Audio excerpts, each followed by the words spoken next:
யானையை பயன்படுத்துவது எப்படி? ஞாபக சக்தியை அதிகரிக்க கேள்விகளை பயன்படுத்துவது எப்படி? இப்ப நம்மளுக்கு படிக்க ரொம்ப டயர்டா இருந்துச்சுன்னா, நம்ம என்ன பண்ணுவோம்? ஒரு கொஸ்டின் படிக்கணும்னா, கொஸ்டின் படிச்சுட்டு நம்மளுக்கு ஆன்சர் யோசிப்போம். ஆன்சர் இல்லன்னா, த த இது திடீர்னு புக்க திறந்து பார்த்துட்டு, ஆன்சர் ஒரு 2 வாட்டி படிச்சுட்டு நம்ம வச்சுருவோம். ஆனா, அப்படி 5 வாட்டி பண்ணா, நம்மளுக்கு ஒரு ரிசல்ட் கிடைக்கும். நம்மளுக்கு நல்லா மனப்பாடம் ஆகும். ஆனா, 5 வாட்டி பண்றது ரொம்ப டைம் எடுக்கும்ல.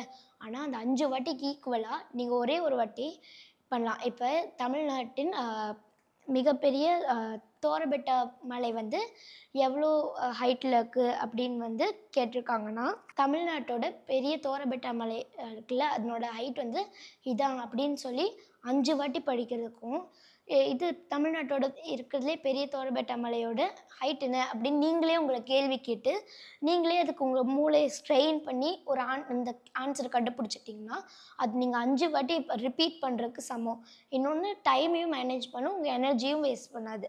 அப்புறம் இதெல்லாம் கத்துக்கிட்டதுக்கப்புறம் எல்லாரும் அவ கூட கம்பீட் பண்ணப்போ, அவ க்ளோஸ் ஃப்ரெண்டே அவ கூட எக்ஸாம்ல கம்பீட் பண்ணும்போதும், அவ எப்படி இந்த கதிர் சித்தப்பா சொன்ன மெத்தட்லாம் வச்சு, அவ எப்படி அ எக்ஸாம் பிரேக் பண்றா, எப்படி டீச்சர்ஸ் கிட்ட நல்ல பேர் வாங்குறா, எப்படி அவளுக்கு பிடிக்காத டீச்சர் கிட்ட ரொம்ப நல்ல பேர் வாங்குறா, அப்படிங்கிறதுலாம் இந்த கடைசி இதில புது வகை கலக்கம், தேர்வின் வாசம், புது பெயர்கள், பாதைகளும் பயணங்களும் இதெல்லாம்.